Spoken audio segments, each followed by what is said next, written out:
Keadaan cerita di episode 2 di sini mungkin agak berbeda dari yang saya tahu jika dibandingkan dengan versi manganya yang sudah saya baca. Di mana pertemuan si Ark dengan Ponta, si teman perjalanan di sini, langsung ketemu dan ada kaitannya dengan monster basilik yang akan dilawan sama si Ark. Di manga juga gitu, cuman keadaannya aja yang berbeda. Di mana si Ponta itu ketemuannya pas si Ark itu lagi nyerebut tempat persembunyian bandit yang habis dia hajar dan lagi mau ngambil jarahan para bandit itu. Baru deh ketemu sama si Ponta. Selamat datang membahas anime dan sekarang saya akan membahas anime Gakutsushi Kishisama episode kedua. Di episode kedua di sini bisa dibilang asik banget nontonnya karena kita benar-benar dikasih visual yang jelas mengenai gadis desa dengan keadaan keluarganya sekarang ini. Dan pertempuran si Ark melawan Basilisk itu juga sebenarnya yang menjadi adegan utama pertarungan yang terlihat udah seru banget ya, walau cuma sebentar aja. Plus saya juga kaget ketika melihat Fangbor yang ada di anime nggak seimut yang kita lihat di manga karena terlihat lebih realistis aja gitu ya, sayang sekali.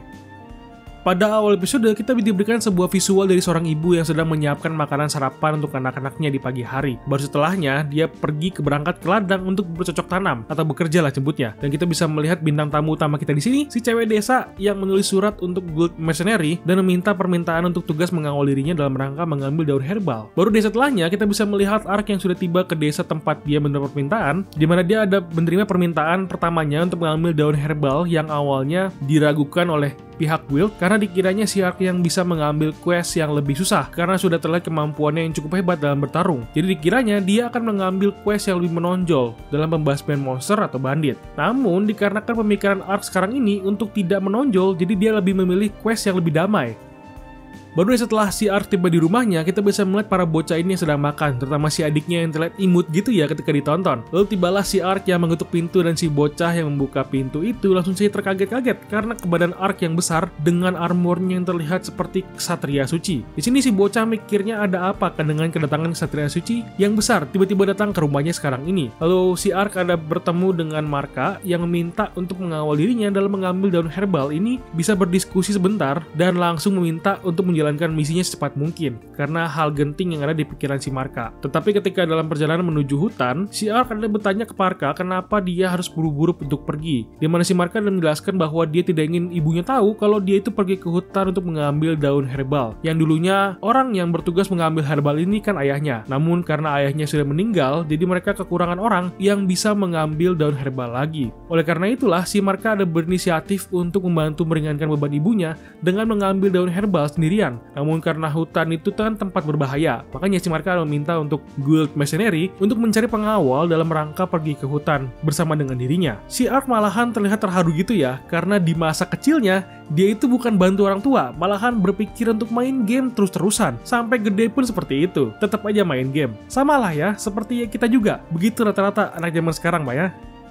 Baru deh setelahnya, ketika Marka sedang mencari daun herbal, di sini si Ark ada merasakan hawa keberadaan hewan buas di hutan semak dan meminta kepada Marka untuk berdiam dan mundur agar tidak terkena serangan. Ketika Ark yang membuka semak-semak tersebut, mereka akhirnya mendapati bahwa ada sebuah hewan berbentuk seperti rubah, namun di sini dia itu berjenis rubah ekor kapas yang cukup suci di kalangan elf di dunia itu. Yang nantinya akan kita ketahui infonya di episode selanjutnya ketika si Ark sudah bertemu dengan si cewek elf. Di sini si Ark yang melihat si rubah kecil yang terluka ada langsung mencoba untuk menyembuhkannya karena terlihat si rubah terluka di kakinya juga kan. Untung saja kan si Ark ini dulunya memiliki job sebagai biarawati atau healer lah ya nyebutnya. Makanya dia bisa dengan mudahnya untuk menyembuhkan luka dari si rubah yang terluka. Dan setelahnya baru deh si rubah yang mulai tenang langsung saja mengerti bahwa si Ark itu orang baik dan ingin mengikutinya. Ketika semua sudah tahu keinginan si rubah, si Ark akhirnya menamai si rubah dengan nama Ponta karena dia mengingat namanya yang ada di dunia asalnya dulu atau Jepang. Jujur untuk saya yang baca manganya ada perbedaan di pertemuan si Ark dengan si Ponta yang harusnya bertemu setelah cerita si Marka ini selesai. Dan ketika si Ark itu sudah menjarah tempat persembunyian para bandit, dari situ baru ketemu sama si Ponta. Namun ketika dia langsung ketemu di sini,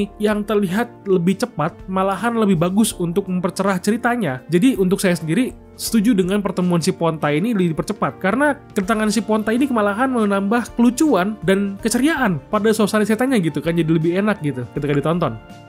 Dan ketika si Ark dan Marka sudah mulai masuk ke dalam hutan, di sisi cerita desa ada seorang pemburu yang buru-buru untuk menginformasikan orang-orang desa untuk tidak masuk dalam hutan sekarang ini karena dia bertemu dengan monster yang sedang berkeliaran dan bukan monster biasanya yang yaitu Fangbor. Namun ada monster yang lebih berbahaya lagi, yang menandakan adanya monster basilik ada di desa itu. Dan lagi pas banget itu ya, ibunya Marka yang baru pulang langsung diinformasikan kalau si Marka itu pergi ke hutan dengan pengawal yang membuat ibunya semakin khawatir kan hal itu. Dan kembali ke ceritanya si Ark dengan Marka, di mana mereka sudah sampai ke tempat pengumpulan herbal, di mana si Marka langsung saja buru-buru turun ke tempat pohon herbal tersebut. Namun sayang sekali ketika Marka sudah mulai mendekati pohon, bisa terlihat kalau ada monster yang tiba-tiba bangun dan ingin menyerangnya, di mana si Ark yang sigap langsung saja menuju Marka dan menyelamatkannya. Apalagi sebelum menyelamatkan si Marka itu, si Ark ada melihat respon dari si Ponta yang menyalak ke si monster, dan kita mendapatkan penjelasan di mana si monster inilah yang menyerang si Ponta. Dan itu lebih masuk akal ya dibanding dengan yang ada di manga, di mana penyebab luka si Ponta itu diakibatkan oleh Basilisk. Dan jika teman-teman penonton bisa melihat dengan jelas bahwa mereka membuat desain Basilisk di animenya cukup detail ya, karena dari awal pertemuan dengan si monster ini, arah mata saya langsung mengarah ke kakinya yang memiliki gelang berwarna merah, yang nanti akan saya jelaskan di sini. Nah, langsung deh masuk ke adegan pertarungannya, di mana si Basilisk ini memiliki banyak skill dari nafas beracun dan aungan batu yang membuat daerah sekitarnya menjadi batu akibat aungan yang mirip dengan skill Medusa gitu ya. Namun untungnya, si Ark ini memiliki perlengkapan bertarung yang cukup overpower. Plus, yang paling saya sukanya lagi nih ya, skill yang dikeluarin sama si Ark, di mana dia langsung menggunakan skill Judgment, yang dimana si Ark dapat mengeluarkan pedang sinar dari bawah musuh dan membelahnya dengan sekali serangan. Namun ada yang aneh ya, karena si Ark itu ada bingung sendiri dengan kekuatannya, di mana skill Judgment yang dia keluarkan itu lebih besar damage-nya atau lebih besar kekuatan serangannya dibandingkan dengan waktu pada saat dia sedang bermain dalam game. Yang kemungkinan dari perkiraan saya adalah skill yang dimiliki si Ark ini kan pada saat di game itu terpaku pada job yang sedang dia pakai atau miliki saat itu. Namun ketika dia sudah masuk ke dunia fantasinya dan memiliki efek dan skill semua job yang pernah dia gunakan, itulah yang menjadi acuan peningkatan damage serangan dari skill yang Ark miliki. Karena tentunya seperti yang kalian tahu, skill game RPG itu kan nggak cuma skill serangan doang ya, pastinya ada yang skill aktif dan skill pasif. Ini fokus pada skill pasif yang bisa meningkatkan kekuatan tubuh maupun serangan skill lainnya. Jadi udah kayak pasif buff gitu ya di sini. Dan ngelihat Ark pakai skillnya itu loh, aduh keren banget sih. Udah puas gitu saya juga untuk ngeliatin si Ark yang pakai skill Judgment-nya di sini. Pada saat Ark sudah selesai membahas Basilisk, si Marka ada bilang kalau pasti warga desa akan senang mendengar monster sudah dihabisi di sini. Namun Ark yang sadar dan tidak mau menonjol ingin Marka merahasiakan mengenai kekuatannya agar tidak menjadi masalah nantinya. Ditambah kita kira bisa melihat sebuah cincin yang terpasang di kaki Basilisk yang cukup aneh gitu ya. Karena seingat saya itu cincin adalah penggerak atau cincin pengekang si Basilisk agar dia mematuhi perintah penciptanya atau orang yang menangkapnya. Seingat saya juga kalau Basilisk itu tuh masuknya ke dalam mutan yang di dunia itu tuh karena ada orang yang sengaja membuat Basilisk di situ dari beberapa campuran monster kalau nggak salah ya, karena mereka melepas Basilisk ke hutan itu untuk menjadi bahan eksperimen. Lalu masuk ke dalam endingnya di mana si Ark dan Marka sudah kembali ke desa dan bisa bertemu dengan ibunya Marka yang sudah sangat khawatir dengan si Marka, dan mereka pun akhirnya bisa berpisah di situ karena misinya Ark yang sudah selesai dan mungkin nantinya mereka bisa akan bertemu lagi di masa depan.